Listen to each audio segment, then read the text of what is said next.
UE Deforestation and Free Regulation atau UDR yang merugikan Indonesia kini mulai disorot Amerika Serikat, AS, dan sejumlah pihak di Eropa. Kebijakan tersebut bisa mengancam keberlangsungan industri hingga melambungkan harga. Seperti diketahui, Komisi Uni Eropa atau UE pada 6 Desember 2022 menyetujui undang-undang atau UU Produk Bebas Deforestasi atau UDR. EU Deforestation Free Regulation atau UDR dinilai menjadi salah satu tantangan yang dapat merugikan komoditas perkebunan dan kehutanan di Indonesia, salah satunya kelapa sawit atau CPO. Begitu diadaptasi dan diimplementasikan, undang-undang ini akan menutup rantai pasok yang masuk ke kawasan itu dari produk-produk yang dianggap menyumbang deforestasi dan degradasi lahan. Sebagai rancangan regulasi yang dibentuk Uni Eropa atau UE dengan sasaran untuk mengenakan kewajiban uji tuntas terhadap sejumlah komoditas perkebunan dan kehutanan. Dengan kebijakan baru ini, setiap perusahaan yang memasok minyak sawit, sapi, kedelai, kakao, kayu, dan karet, serta produk turunannya seperti coklat, daging sapi, hingga furnitur. Seperti diketahui, Indonesia merupakan pemasok minyak sawit terbesar di dunia dan merupakan salah satu produsen kakao, kayu, dan karet dunia. UE Deforestation Free Regulation atau UEDR juga dinilai dapat mengecilkan berbagai upaya dan komitmen Indonesia dalam menyelesaikan permasalahan yang menyangkut isu perubahan iklim hingga perlindungan biodiversity sesuai dengan kesepakatan, perjanjian, dan konvensi multilateral. Uni Eropa juga menyerang Indonesia dengan produk andalannya yakni biodiesel turunan dari crude palm oil alias CPO. Melansir kabar dari Reuters, Uni Eropa kini telah melakukan penyelidikan apakah biodiesel Indonesia menghindari bea UE melalui China dan Inggris. Penyelidikan tersebut mengikuti permintaan awal dari Dewan Biodiesel Eropa, sebuah asosiasi produsen Eropa. Bagaimana tidak, menjadi persoalan Uni Eropa ini merupakan tujuan terbesar ketiga Indonesia untuk produk minyak sawit. Ini pun menjadi pasar penting untuk biodiesel Indonesia yang dibuat dari minyak sawit. Menilik data Badan Pusat Statistik atau BPS melaporkan, volume ekspor biodiesel Indonesia mencapai 180,75 ribu ton dengan nilai total 191,99 juta US dollar.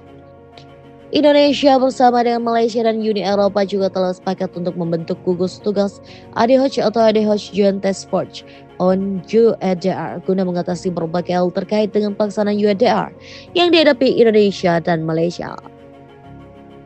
Gugus tugas tersebut juga dibentuk untuk mengidentifikasi solusi dan penyelesaian yang terbaik terkait implementasi UEDR.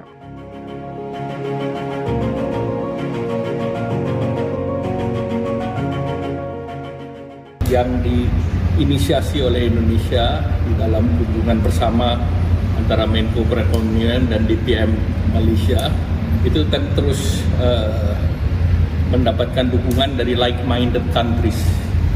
Nah, beberapa waktu yang lalu baik Republikan maupun Demokrat juga mempertanyakan UDR. Jadi like-minded country itu terinspirasi oleh apa yang dilakukan Indonesia dan Malaysia.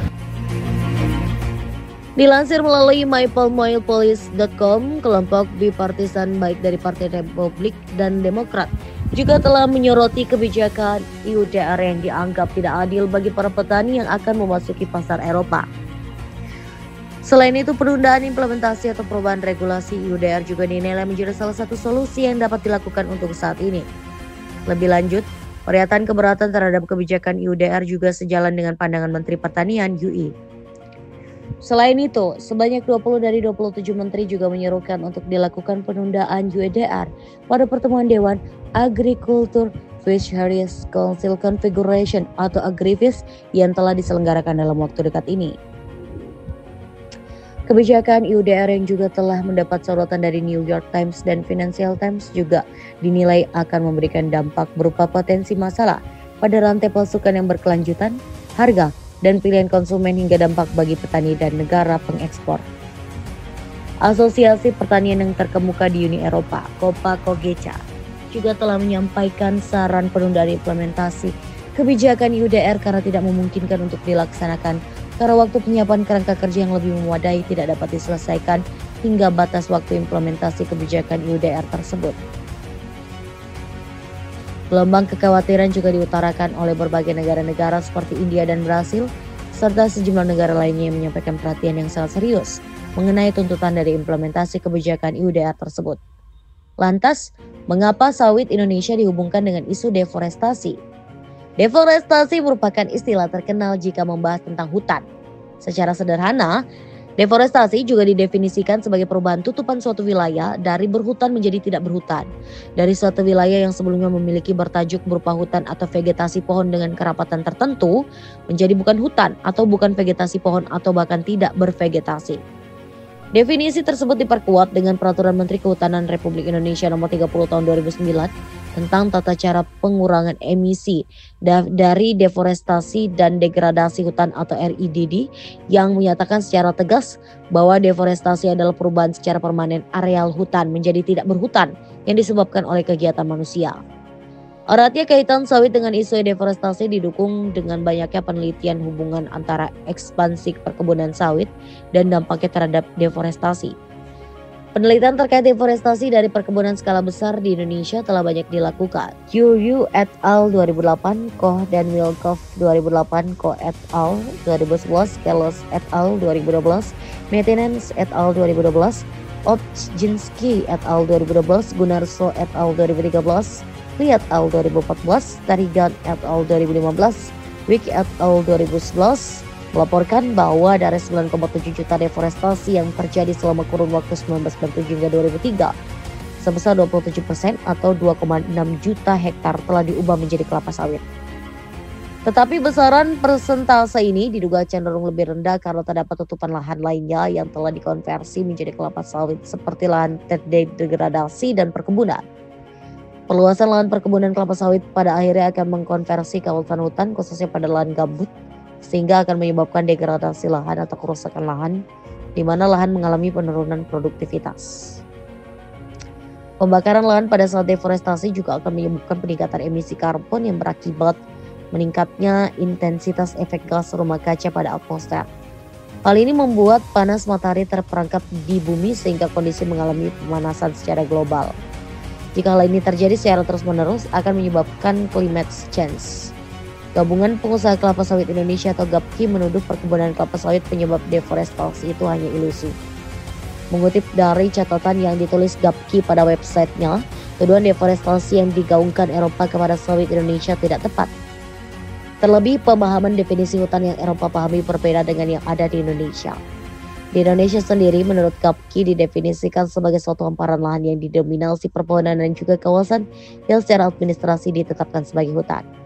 Sedangkan FAO yang diadopsi Eropa menyatakan hutan sebagai lahan dengan luas minimal 0,5 hektar dengan ketinggian minimal 5 meter dan membentuk kanopi lebih dari 10%.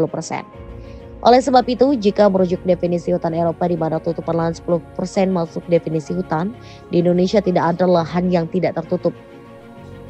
Meski sudah berstatus APL, jika memenuhi kriteria definisi hutan FAO, ketika namanya diganti sawit Indonesia tetap dianggap deforestasi. Dari hasil penelitian yang dilakukan GAPKI ditemukan bahwa perubahan tutupan antara Indonesia dengan Malaysia ini tidak jauh berbeda. Malaysia karena telah memiliki kebun karet yang luas kemudian mengkonversikannya ke sawit yang tidak jauh berbeda dengan Indonesia yang juga melakukan konversi lahan yang sama.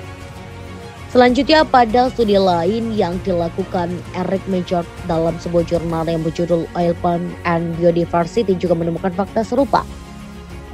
Hilangnya hutan hujan tropis bukan sepenuhnya akibat pengembangan industri kelapa sawit. Jurnal tersebut memperlihatkan antara tahun 1972 hingga 2015, hanya setengah dari perkebunan kelapa sawit dibuka di hutan, sedangkan setengah lagi menggantikan lahan pertanian, padang rumput, semak belukar, dan penggunaan lahan lainnya. Uni Eropa tidak melihat bahwa Indonesia telah melakukan moratoris perluasan lahan sawit yang mendorong efisiensi lahan sawit yang ada untuk meningkatkan produktivitas. Moratorium ini telah dilaksanakan sejak tahun 2011 dan terus diperpanjang hingga terakhir tertuang pada Inpres nomor 8 tahun 2018 tentang penundaan dan evaluasi perizinan serta peningkatan produktivitas perkebunan sawit yang ditekan Jokowi pada 19 September 2018. Meski demikian, perkebunan sawit tetap saja memunculkan dampak negatif. Untuk mengurangi dampak negatif industri kelapa sawit terhadap lingkungan, terdapat beberapa upaya yang dapat dilakukan sebagai mitigasi atau mengurangi emisi karbon. Di antaranya adalah melakukan evaluasi kesesuaian lahan, yaitu dengan mengidentifikasi karakteristik lahan gambut sebelum melakukan deforestasi untuk pembukaan lahan perkebunan. Selain itu juga dapat mengaplikasikan teknik zero burning, yaitu teknik pembukaan lahan tanpa melakukan pembakaran pada lahan. Tentunya untuk mengurangi dampak negatif yang ditimbulkan juga diperlukan dukungan kebijakan pemerintah. Salah satunya yaitu telah dikeluarkannya Permentan nomor 11 tahun 2015 tentang penerapan ISPO atau Indonesian Sustainable Palm Oil atau ISPO. Penerapan ISPO dimaksudkan untuk menjamin keberlanjutan perkebunan kelapa sawit melalui penerapan 7 prinsip dan kriteria. Pengelolaan lahan gambut dalam ISPO didukung dengan peraturan Permentan nomor 14 tahun 2009 dan Inpres nomor 10 tahun 2011.